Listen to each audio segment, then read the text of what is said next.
Hey everyone, hey in Facebook and over on Instagram. Today we're going to be talking about why freelancing websites suck so bad and what to do about your imposter syndrome. My name is Lillian Pearson and I am a business coach to tech entrepreneurs and aspiring tech entrepreneurs. So I don't like to waste any of your time, so let's just get right into the topic today. I got this question from one of our participants in Tech Entrepreneur Collective. She was saying, the question was, when I go onto Upwork, I'm paraphrasing, but when I go onto Upwork, I see freelancers there that seem like they're absolutely badass, and I immediately go into not feeling good enough and worrying that my skills are not competitive enough. Like I won't be able to thrive in my business. So what should I do about that? Okay, so the answer to the question, or what I'm really seeing here, are two things. One is that there are very specific and constrained reasons and instances why you would want to be on Upwork, and comparing yourself to others on there is not one of them, and we will discuss that in a minute. The other thing I hear in that question is imposter syndrome. So we are going to blow that stuff up right here. First, let's talk about Upwork or any of these freelancing websites. Well, why you should be on Upwork or a freelancing website. I do recommend to go to Upwork to do market research in order to figure out, to validate your business idea, particularly if you're, a service-based entrepreneur or building an agency, then it's good to vet. It's good to go in there and validate your offers by looking at the statistics in there. Another reason that you'd want to go onto Upwork is to hire people. So yes, Upwork's awesome for hiring people. If you do a good job hiring, and that's kind of a skill that you pick up over time. But yeah, hiring people, I hire people from Upwork quite often. Now let's talk about why you shouldn't go on Upwork. You should not go on Upwork to try and build a business. Okay, so high-end clients are not hanging out on Upwork. They're not hiring people from Upwork. They are hiring experts that have built up their thought leadership and are well known around the industry. They're not on Upwork. They're not going on Upwork to hire. And the other problem with freelancing websites is they're a race to the bottom. So we're going to talk about a little bit. Let's just talk about this a little more. People are basically selling their tasks or their services on Upwork. So it's basically like selling widgets, and it's very easy to then get into cost comparison and trying to find, get the most bang for your buck. And so we're going to talk about in a minute how to differentiate yourself from people who are selling their services on a task-oriented basis, which is most of what you're going to get in Upwork, okay? But I've got notes like I always do with these sessions. So I want to just briefly touch on imposter syndrome and then tie these two things together. So imposter syndrome, let me tell you, we all freaking have it. If someone says they don't have it, they're lying, okay? And the more expert you become, the more courses you take, the more degrees that you get, the more you will know how much you don't know, and the more you will feel inferior and inadequate and all that stuff. So you can't even listen to it. You just got to know that I feel it and everyone feels that. So it's normal and you just push through it. And you're not going to be able to get rid of that, right? So there's not like taking another coding course is not going to solve that problem. The problem is actually, the solution is actually to take action, where then you build confidence that's based on acts you've taken and successful outcomes that you've generated. Okay, and even after that, you'll still have the imposter syndrome, unfortunately. Okay, so let's talk about how does imposter syndrome actually tie into Upwork. And it's actually, it ties in quite well.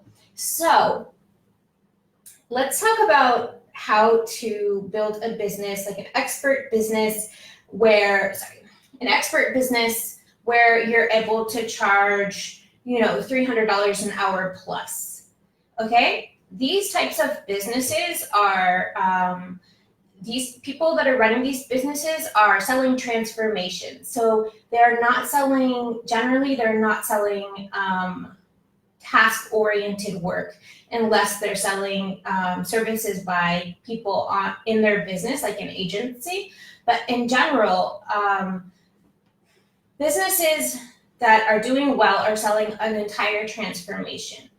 And I want you to not discredit yourself and your unique combination of skills and talents and aptitudes, okay? Because yes, there might be someone who knows the same coding language as you or the same application or, the same process, and that's fine. But you know what? They don't have your unique combination of talents and skills and passions. And it's that combination, it's so unique, it's irreplaceable. They cannot find it. Like a competitor cannot replicate you. And when you're working in that spot where you're being authentic to how you can really transform lives and transform businesses, you're gonna really shine through. That's when you're gonna be most powerful. It's also gonna be where you don't have to charge on an hourly basis. So you're charging for the transformation or for the results. You're not actually charging like on an hourly task-oriented job. So you could look into, if you're interested more in this, look into like the different types or categories of freelancer. But like, I don't dig that much into it because it's important as someone who hires to understand like what kind of person I could get from Upwork. But generally, you have to start thinking about what's your unique combination of talent, skills, and passions that differentiates you from everyone else that does what you do. And what is the one thing, the one unique, high value transformation that you can offer your clients based on that unique combination? Because once you find that is the basis for dare I say, $1 million business. But if you're just gonna try and like learn a programming language and do a task for a company, then it's going to be very difficult to scale to multiple six figures unless you build an agency, which is a lot more complicated than you might think running just off the bat. Okay, so going back to Upwork. People on Upwork are generally selling services. They're tasks, almost like task rabbits. So they're able to complete tasks. They're not selling transformations. So they're selling essentially a widget. Well, when you sell a widget, it's very easy to compare and contrast the different features of different widgets and try and basically optimize your spend, right? You don't want to be tied up in that rat race. That's not going to be the foundation for a scalable business for you. So like I said, you want to sell your transformation, and just remember that your hours, the amount of time that you spend delivering this transformation is irrelevant. It's the value of the transformation. It's the end result that your clients get and how much value you're imparting to them. That's what you charge based on, okay? And then I also want you to start thinking of ways that you can scale that impact for your clients without actually having to spend your time. So what can you add to the package? What sort of reusable assets can you bundle up to really add value for your clients without actually spending your time? Because these are the ways that you're gonna start being able to scale your revenues in a way that makes sense, okay? And so lastly, I just wanna finish with saying, okay, imposter syndrome, don't worry about it, but just find your unique, you have said it all, and I just wanna encourage you to show up again tomorrow at the same time. I'm gonna be going live on a different topic, so it's 10 a.m. Eastern time, and then I will see you then. If you have any questions on what we just covered, please leave them in the comment section, because what I'll do is I'll just pull a topic for